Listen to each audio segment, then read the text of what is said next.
Hello, I'm Colin Green, and you are listening to Spike Pit. Last episode, I was talking about Dragon Warriors, and the reason for this is I've been delving into some of my early RPG collection, sorting things out, and I've made a few discoveries. One, the aforementioned Dragon Warriors, and secondly, Maelstrom, another UK paperback based RPG. The paperback RPG format rose to prominence off the back of the popularity of solo adventures, in particular the Fighting Fantasy series by Steve Jackson and Ian Livingstone, who went on to found Games Workshop. In unearthing some of this stuff, it's got my interest in that period of gaming once more, and I decided it was time I check out Imagine magazine. Back in the day, I had copies of Dungeon, Dragon, Proteus, Warlock, White Dwarf, all generally oddments, dribs and drabs of this and that as I picked it up. At one time I had a Dungeon magazine subscription, and then a little bit later I had a Dragon magazine subscription. Each of these for not a particularly lengthy span of time. My brother also had White Dwarf on subscription, but these were not really the golden years of White Dwarf. So we relied on picking up odd issues from a newsagent on a kind of sporadic basis. But today I've decided to include a reading from Imagine issue 1, April 1983, and it is Jim Bamborough's review of TSR's Star Frontiers. Now, when listening to this review, bear in mind that Imagine was the UK TSR's kind of house magazine, as it were, and it included content for all the TSR games. I'm no expert by any means, only just delving into this magazine, but I liked this and I thought I would share it with you, the listener. The Star Frontiers game is one of the best presented games I've ever seen. Gone are the days of unfathomable rulebooks which leave you wondering how to design adventures. Whether you are a newcomer or a veteran role player, this game gets you into the action with a minimum of effort. Included in the box are 2 rulebooks, basic and expanded, a module, a sheet of counters, city and terrain maps, and 2 10-sided dice.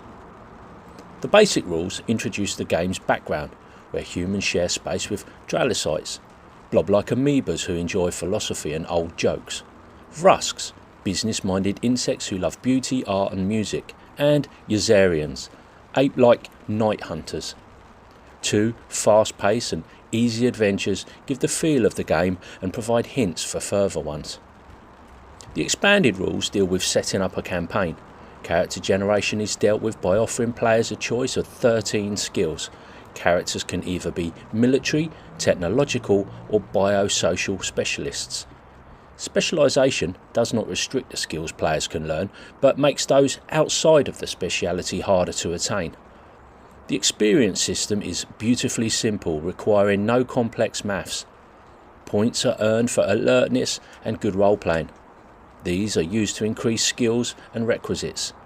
In time, super characters will develop with very high physical attributes for whom the game holds few challenges.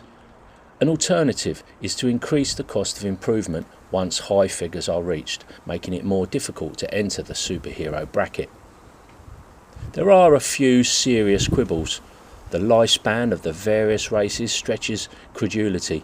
Humans can live up to 200 years. Either this should be reduced or something akin to Larry Niven's booster spice should be available to prolong life. TSR's packaging department seems to be becoming divorced from gamers.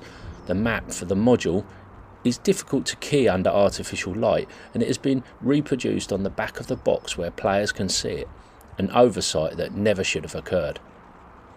It is also a pity that there are no rules for designing starships or space combat, though these are due for release later this year.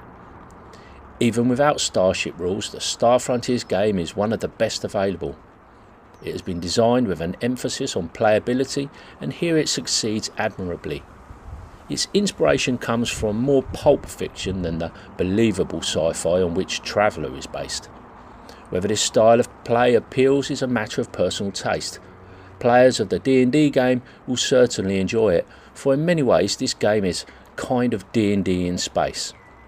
In summary, the Star Frontiers game is an excellent introduction to sci-fi gaming, a game I heartily recommend to beginners and experienced gamers.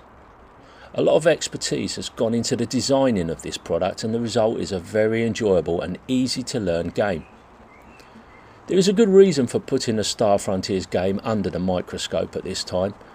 Some while after the launch of the game, apart from the fact that we haven't been here up to now, the game is undergoing considerable expansion. Already in the shops is the second module in the game, SF1, Volturnus, Planet of Mystery. SF0, Crash on Volturnus, was included in the box set, and SF2, Starspawn of Volturnus, will appear very shortly. Together, the three form a trilogy dealing with the harsh, desolate world of the titles. The adventure opens when the players are hired to discover the fate of a previous expedition to the planet.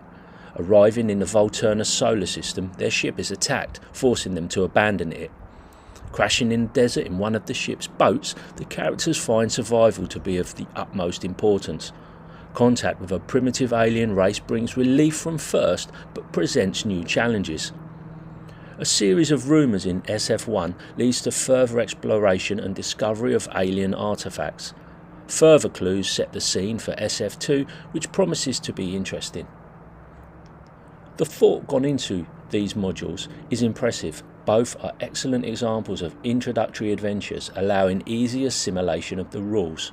SF0 introduces combat and allows characters to exercise some of their skills. SF1 builds on this by making more technology available. There are a good balance between brain and brawn.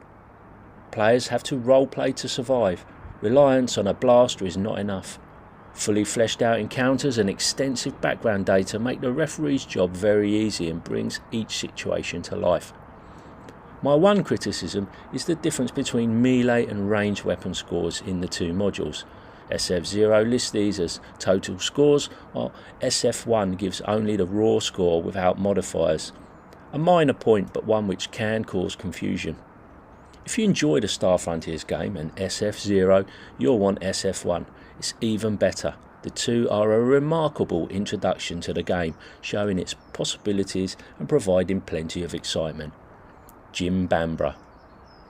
The Star Frontiers game and all following components are available from TSR Hobbies UK Limited. The full box game with rulebooks, module, SF0, chits, maps and dice costs £8.95.